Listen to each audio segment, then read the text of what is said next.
Tax लावतेत, हे लावतात, तिथं लावू द्या ना. गरीबाच्या लेकरात काय फरक पडतो. आणखीन बरेचसे स्टेडियम आहे तिथं कुठंतरी, इथं जवळ कुठंतरी हे माहित नाही आपल्याला, इथं आसपास ते बी ओपन करा. आराम करते लेकर, गाड्या लावते. ते वानखाडे स्टेडियम एक हे, त्याच्यात गाड्या लावून वरती आराम करू शकते. तुम्हाला जेवढे असते तेवढे द्या, पण मराठ्याच्या पोराला सांगतो मैदानावर गाड्या लावा, जेणेकरून गाड्या सुरक्षित राहतील. म्हणजे तुम्हाला मुंबईत यायला ताण नाही. गाडी सकट मुंबईला येणं, तुम्ही जरी भिजले तरी तुम्ही रेल्वेनं जाऊन गाडीत झोपू शकता, कपडे बदलू शकता, जेवू शकता. दोन्ही इथंच म्हणल्यावर लावायला जागा नाही. त्यामुळं हे पण सगळ्यांनी समजून घ्या. मराठा समाजाने शांत राहावं ही माझी पुन्हा विनंती आहे. आपल्या समाजाची मान खाली जाऊ नये. धन्यवाद. बस धन्यवाद. आता अरे मग तोंड कोरडं. अरे मला नाही बोलता येत हिंदी.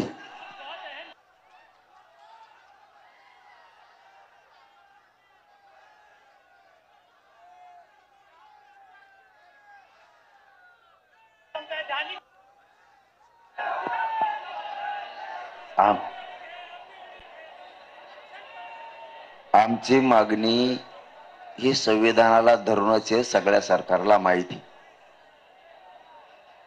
सरकारी दस्तऐवज हैदराबादचा गॅझेटियर, सातारा संस्थांचा, बॉम्बे गव्हर्नमेंट कायदे देशात लागू झाले हे इंग्रजकालीन दस्तऐवजावरच लागू झाले. तेच पुरावे दस्तऐवज आमच्या मराठ्यांचे कुणबीचे आहेत. मराठा आणि कुणबी एक. याच्यासाठी 58 लाख नोंदींचा अहवाल सरकारजवळ आहे. त्यामुळे मराठा आणि कुणबी एक हा पण जे आर निघतोय. गॅझेटियर मध्ये गावनिहाय, तालुका आणि जिल्हा निहाय नोंदीची आकडेवारी.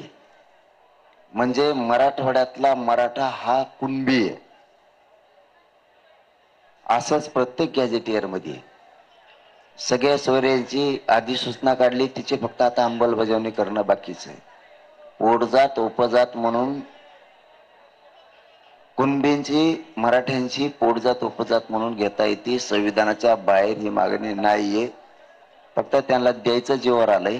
पण आम्ही आता ही शेवट आरपारची लढाई आहे. निर्णायक टप्प्यावर आंदोलन आहे. मराठे आता घरी झोपायला तयार नाहीये. जसा वेळ मिळेल तसं मुंबईकडे निघाले. शनिवारी रविवारी यायचं तर आत्ताच यायला लागलेत.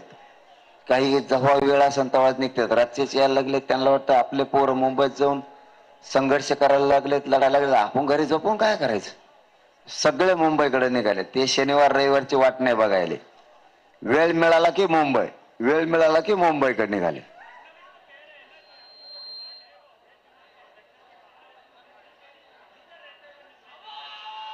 नाही मग आमची जर देवेंद्र फडणवीसांचं असं म्हणणं आहे की आमची मागणी अवैध आहे, तर मग 180 जाती घातल्या होत्या आधी. मग 350 400 जाती ओबीसी आरक्षणात पोट जाती उपजात मग घातल्या, त्या सुद्धा अवैधच असायला पाहिजेत.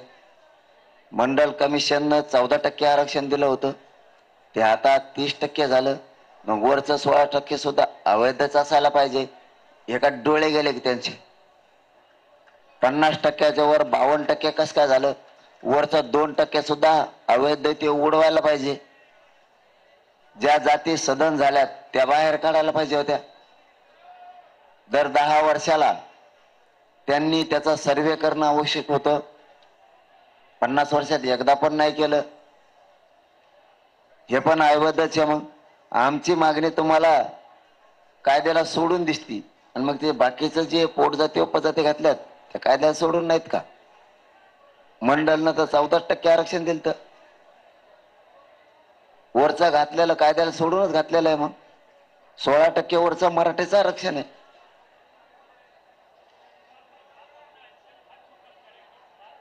मेल्यावर मेल्यावर खत्म करेंगे. चलो धन्यवाद.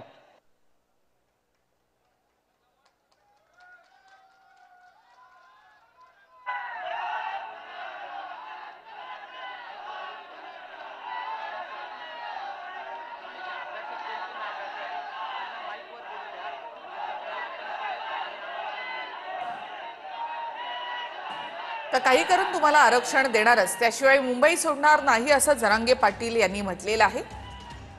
कितीही अन्याय झाला तरी मला शांतता हवी असं जरांगे पाटलांनी म्हटलंय.